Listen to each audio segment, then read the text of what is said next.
For decades, Western diplomacy in the Middle East has really been built on one core idea. But what if that idea is completely and fundamentally wrong?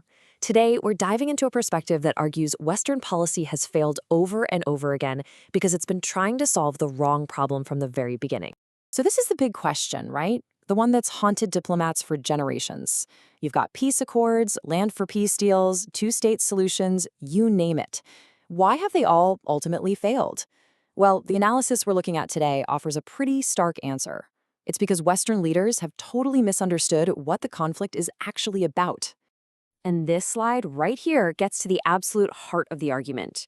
You see, the West looks at things like occupation and settlements and sees them as the root cause of the whole conflict. But this analysis flips that completely on its head. It argues that those are just the symptoms. The actual root cause, it suggests, is a set of foundational religious doctrines. So the entire Western approach has had cause and effect completely backward this whole time. Now, to really understand this argument, the source asks us to rewind the tape and reframe how the story even began. We need to stop viewing the Jewish return as some kind of colonial project, and instead see it as a legally structured, documented homecoming. This lays out a step-by-step progression that's all about legal and commercial processes, not military conquest. It starts with the fact that there was always a continuous, albeit small, Jewish presence. From there, land was legally and openly purchased from Ottoman and Arab owners, piece by piece. And finally, the whole project gained international legal legitimacy, which all led up to the UN Partition Plan in 1947, a plan, by the way, that the Jewish leadership actually accepted. This quote really hits a key historical point. It argues that this whole narrative of stolen land is anachronistic. It doesn't fit the timeline. Why? Because there was no sovereign Palestinian state to steal from. The territory was simply a province of the Ottoman Empire. And check out these numbers because they challenge that simple story of displacement. Between 1882 and 1947, both the Jewish and the Arab populations grew a lot. The argument here is that the economic development brought by Jewish immigration actually created jobs and opportunities that attracted Arab migration from all over the region. So it really complicates this idea of a one-sided displacement. Okay, so if the hostility from the very beginning wasn't a response to land theft or displacement, then what was it about?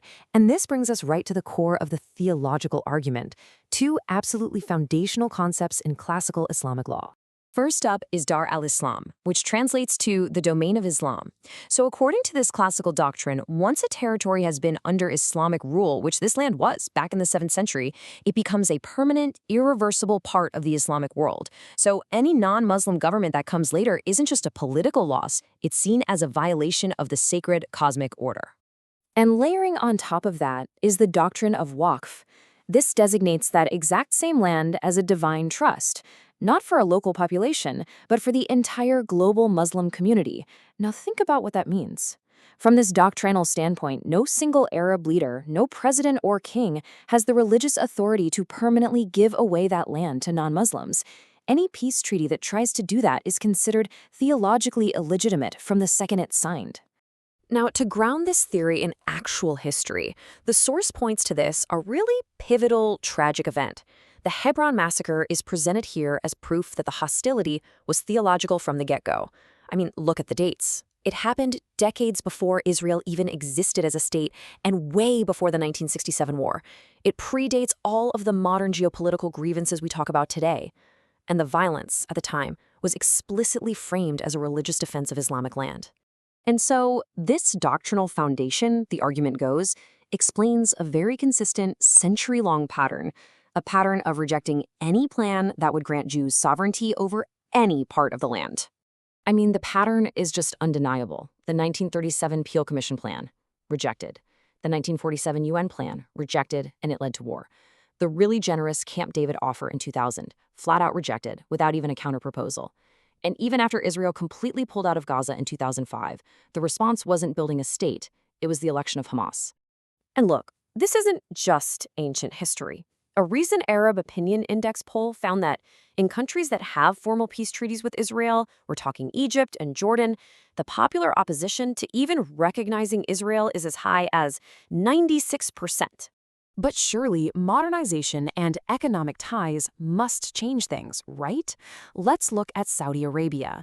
While its government is slowly moving towards normalization, the percentage of its own citizens who see that as a negative thing is a truly staggering 99%. It suggests that, for a vast majority, those core convictions are just not being overridden by economic interests. So this slide gives us a kind of decoder ring for the conflict's language. The argument is that when Western diplomats hear these secular political terms, they're completely missing the underlying doctrinal meaning.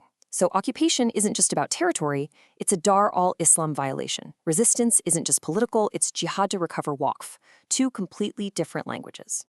And that brings us to another critical distinction for policymakers, one that really shapes regional strategy: the massive difference between a temporary truce and what we think of as permanent peace. You see, classical Islamic law offers two distinct paths. There's sulh, which is a permanent, final peace, and there's hudna, a temporary truce. The source argues that since a permanent peace that gives away Waqf land is seen as theologically impossible, any agreement made with a non-Muslim power is viewed not as a final peace, but as a strategic pause, a hudna. It's simply a time to rearm, regroup, and get stronger before the conflict inevitably resumes. And on the very day the 1948 war started, the head of the Arab League stated the goal pretty clearly.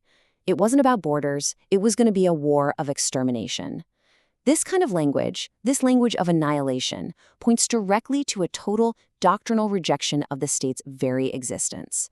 So, if a period of quiet is really just a hudna, a truce, what would you expect to see? You'd expect your adversaries to be preparing for the next round, and the data suggests that's exactly what's happening. Iran's defense budget for 2026 is set to increase by a massive 145%. That's not the budget of a country that's getting ready for lasting peace. And what's really crucial is where that money is going. It's being allocated for offensive capabilities: ballistic missiles, drone production for their proxy networks, naval projection. This is not a defensive posture. It's a strategy that is perfectly consistent with using a truce to build up strength for a much bigger conflict down the road. So if we take this analysis seriously, what does it actually mean for policymakers? I mean, how do you even begin to craft effective policy when the foundational worldview of the conflict is so radically different from your own? Well, the source proposes a pretty radical shift in policy. It means you have to start by openly naming the theological drivers of the conflict. It means you have to distinguish between a treaty signed by a government and what the population actually believes. It means you have to calibrate your security to the actual threat, not just the one that's stated in press conferences. And maybe most importantly, it means you have to stop designing peace frameworks for a reality that, according to all this data, just doesn't exist on the ground. And that leads to an unavoidable and pretty stark conclusion. Genuine, lasting peace, Sola, would require a massive theological reformation within Islam, one that reinterprets these core doctrines. And as the source states, very plainly, that development has not happened, which leaves policymakers with a really profound and difficult question. If a permanent peace is actually dependent on an internal religious change that diplomacy can't force, then what is a diplomat's real job? Is it to keep chasing an impossible final peace? Or is it to simply manage an unending truce as safely and effectively as possible?